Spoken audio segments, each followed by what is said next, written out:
Hello viewers, welcome back to my channel Bidon Learning House. Hope you all are fit and fine. আজকে এই ভিডিওতে আমরা শিখব যে কিভাবে প্লেস অফ লিভিং বলা যায়।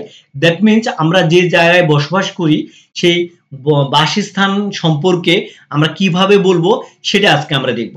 ভিডিওটি অনেক ছোট্ট, কিন্তু ভিডিওটি না টেনে প্রথম থেকে লাস্ট পর্যন্ত দেখবেন, তাহলে দেখবেন খুব সুন্দরভাবে আপনিও আপনার কি প্লেস অফ লিভিং সম্পর্কে খুব স্মার্ট ভাবে বলতে পারতেছেন।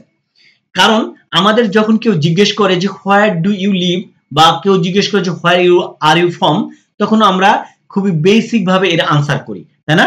যদি কেউ আপনাকে বলে যে হোয়ার ডু ইউ লিভ, দেখেন হোয়ার ডু ইউ লিভ এটা বলে কেউ, অথবা কেউ আমাদেরকে জিজ্ঞেস করতে পারে যে হোয়ার আর ইউ ফ্রম, তাই না? আমাদেরকে এটাই বলতে, দুইটাই কিন্তু একই ধরনের কোশ্চেন, তাই না? হোয়ার ডু ইউ লিভ মানে তুমি কোথায় বসবাস করো, আবার হোয়ার আর ইউ ফ্রম মানেও তুমি কোথা থেকে এসেছো, তার মানে হচ্ছে আপনি কোথায় বসবাস করেন বা কোথায় থাকেন। বোথ আর কিন্তু কি সেম সেন্টেন্স। তো এই দুইটারই কিন্তু আনসার আমরা এভাবে দিয়ে থাকি যে আই এম ফ্রম, হয়তো বলেন যে হয়তো Rajshahi, I am from Rajshahi এটা বলি, অথবা আমরা কি বলি যে আই লিভ ইন রাজশাহী। এইটা কিন্তু আমরা দেখবেন মোস্ট প্রবাবলি 90 থেকে 10% মানুষই আমরা বলে থাকি, তাই না? যে আই এম ফ্রম রাজশাহী বা আই লিভ ইন রাজশাহী। কিন্তু একটা জিনিস দেখেন যে হোয়ার ডু ইউ লিভ বা হোয়ার আর ইউ ফ্রম, এইটুক যখন বলতেছে আপনার সম্পর্কে কিন্তু ডিটেলসে সে কিন্তু জানতে পারলো না, বা এইটুক যখন বললেন তখন কেমন লাগছে দেখেন, আই এম ফ্রম রাজশাহী বা আই লিভ ইন রাজশাহী, যে কোনো একটা আপনি বলতেছেন।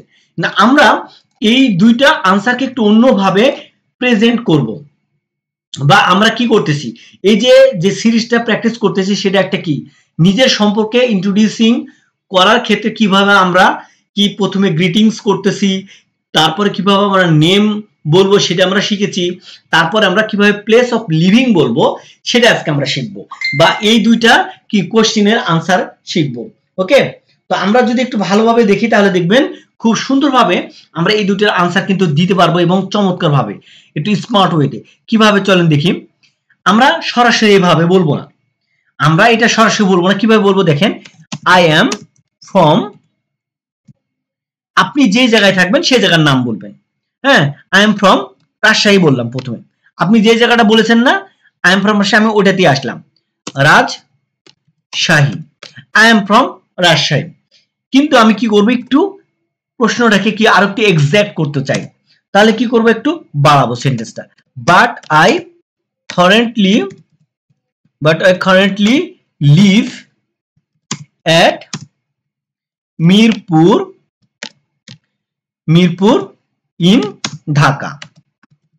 এবার দেখেন তো, আপনি আগে যে কোশ্চেনের আনসার করলেন যে আই এম ফ্রম রাজশাহী, আপনার সম্পর্কে শুধু এতটুকুই জানলো যে আপনি রাজশাহী থাকেন, কিন্তু এমন হয় না যে আমার বাসা আসলে অরিজিনাল বাসাটা, যে লোকাল বাসাটা সেটা আমার রাজশাহী, বাট আমি বর্তমানে ঢাকার মিরপুরে বসবাস করি।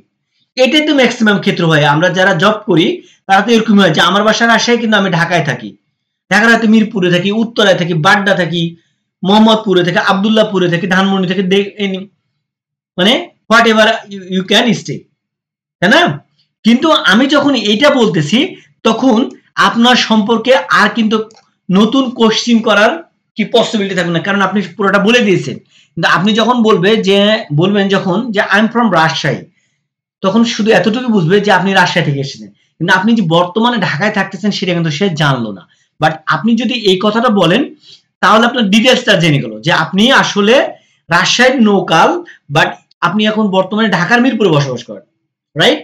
দেখেন, তাহলে কি আপনি এটা যদি বলেন, ডেফিনেটলি আপনি যদি মার্কের ক্ষেত্রেও বলেন আপনি গুড নাম্বার পাবেন। আপনি কোনো জায়গায় যদি প্রেজেন্টেশন দেন এভাবে বলেন, ডেফিনেটলি তারা ভাববে যে না উমুকে খুব স্মার্ট, বা স্মার্টলি কি করতে পারে, স্পিচ দিতে পারে। ওকে, দেখেন এটাকে আমরা আরেকটু অন্যভাবেও চাইলে বলতে পারি। বিভিন্নভাবে তো একটা কথা বলা যায়, তাই না? বাংলা কথা আমরা যেমন বিভিন্নভাবে বলি, আমরা ইংলিশটাকেও বিভিন্নভাবে প্র্যাকটিস করব, তাই না? তাহলে কি হবে জানেন, বিভিন্নভাবে যদি প্র্যাকটিস করেন দেখবেন যে আপনার ভিতরে যে জড়তাগুলো সেটা কি আস্তে আস্তে রিমুভ হয়ে যাচ্ছে। আপনি স্পন্টেনিয়াসলি কথা বলতে পারতেছেন, ঠিক আছে, ফ্রিকোয়েন্টলি কথা বলতে পারতেছেন এবং আপনার মধ্যে জড়তাটা আর নাই। আবার আপনি কিভাবে বলবেন, যে এভাবে বলতে পারেন আই লিভ ইন, ধরেন বললাম যে ঢাকা, আপনি আই লিভ ইন ঢাকা, আমি ঢাকায় বসবাস করতেছি, বাট কি বলতে পারেন, একটু কমা দিয়ে দেন এখানে, লিভ ইন ঢাকা, বাট কি বলবেন যে আমি ধরেন I grew up in Rajshahi. দেখেন এটার ভিতরেও দেখেন যে বললেন যে আমি ঢাকায় বসবাস করি, বাট আমি রাজশাহীতে বড় হয়েছি, বেড়ে উঠেছি কোথায়, আমি রাজশাহীতে বেড়ে উঠেছি। I live in Dhaka but I grew up in Rajshahi. তাহলে কি এটাও দেখেন যেমন স্মার্ট লাগতেছে, এই সেন্টেন্সটা এটাও স্মার্ট লাগতেছে না, বা এটা আপনার সম্পর্কে একটা ক্লিয়ার ধারণা পাচ্ছে না যে আপনি ঢাকায় এখন বসবাস করেন, দ্যাটস ওকে, বাট আপনি বড় হয়েছেন কোথায়, রাজশাহীতে বড় হয়েছেন, রাইট? এভাবে বলতে পারেন। বা আরেকটা আছে যে আরেকভাবে আমরা চাইলে বলতে পারি যে my home district is Rajshahi, but currently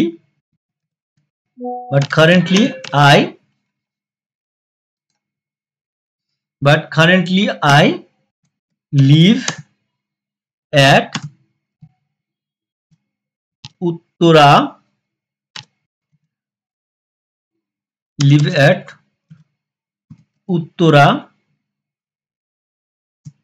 in Dhaka. দেখেন বলছে আমার হোম ডিস্ট্রিক্ট ইজ রাজশাহী, আমার শহর গ্রামে কি, গ্রামের জেলা হচ্ছে রাজশাহী, কিন্তু আমি বর্তমানে কি হয়েছি, ঢাকার উত্তরাতে বসবাস করি। My home district is Rajshahi, আমার গ্রামের ভাষা বলতেছে বা জেলা হচ্ছে, হোম মানে গ্রামের ভাষা বোঝানো হয় এখানে, গ্রামের জেলা হচ্ছে বা আমার জেলা হচ্ছে রাজশাহী, বাট আমি বর্তমানে ঢাকার উত্তরাতে কি করতেছি, বসবাস করতেছি। তাহলে আপনার সম্পর্কে তার ফুল আইডিয়াটা হয়ে গেল, বা আপনার সম্পর্কে কোথায় বসবাস করছেন সেটা একটা ক্লিয়ার কি ধারণা পাইলো। বাট আপনি যদি খালি এইটুকু বলতেন যে আই এম ফ্রম রাজশাহী, বা যদি বলতেন আই লিভ ইন রাজশাহী বা আই লিভ ইন ঢাকা, যদি আপনি বলতেন খালি আই লিভ ইন ঢাকা, তাহলে সে এতটুকু বুঝতো যে আপনি ঢাকায় বসবাস করেন, কিন্তু আপনার লোকাল হোম ডিস্ট্রিক্ট কোথায় সেই সম্পর্কে কিন্তু সে জানতো না। তার মানে কি দেখেন আপনার ভিতরে একটা, আপনার সম্পর্কে একটা তার একটা কনফিউশন কিন্তু থেকে গেছে না। আপনি যখন এটা সুন্দরভাবে স্মার্টলি বলতে পারবেন বা প্রেজেন্টেশনটা দিতে পারবেন, আপনার সম্পর্কে আপনার যে কলিগস বলেন বা ফ্রেন্ড সার্কেল বলেন বা যেই বলেন, নেইবার বলেন, সবার একটা কি গুড আইডিয়া আসবে, তাই না, বেটার একটা আইডিয়া আসবে। তাহলে আমরা চাইলে কিভাবে এভাবে সুন্দরভাবে কিন্তু আমাদের কি প্লেস অফ লিভিংটা কি করতে প্রেজেন্ট করতে পারি বা বলতে পারি। তা আশা করি ভিডিওটি ছোট কিন্তু আপনাদের জন্য অনেক ইফেক্টিভ হবে। জাস্ট আপনারা যদি এভাবে প্র্যাকটিস করেন বাসায়, হ্যাঁ, আমি ছোট ছোট ভিডিও বানাচ্ছি যে কিভাবে আপনার নিজের সম্পর্কে ইন্ট্রোডিউস করবেন বা আপনার নিজের সম্পর্কে বলবেন। আপনি যদি এইভাবে আমি যেভাবে আপনাদেরকে শেখানোর চেষ্টা করতেছি, আপনারা যে এইভাবে বাসায় বসে প্র্যাকটিস করেন, তো আমি আপনাদেরকে এতটুকু গ্যারান্টি দিতে পারি, এই টোটাল সিরিজটা শেষ করার পরে দেখবেন যে খুব চমৎকার ভাবে, খুব স্মার্ট ওয়েতে আপনি যে কোনো প্রেজেন্টেশন বা যে কোনো সিচুয়েশনে আপনার নিজের সম্পর্কে কি প্রেজেন্টেশন দিতে পারতেছেন। ওকে, তো আজ আর নয়, আজকের মতো এখানে শেষ করছি, দেখা হবে নেক্সট কোনো ভিডিওতে। আসসালামু আলাইকুম, আল্লাহ হাফেজ।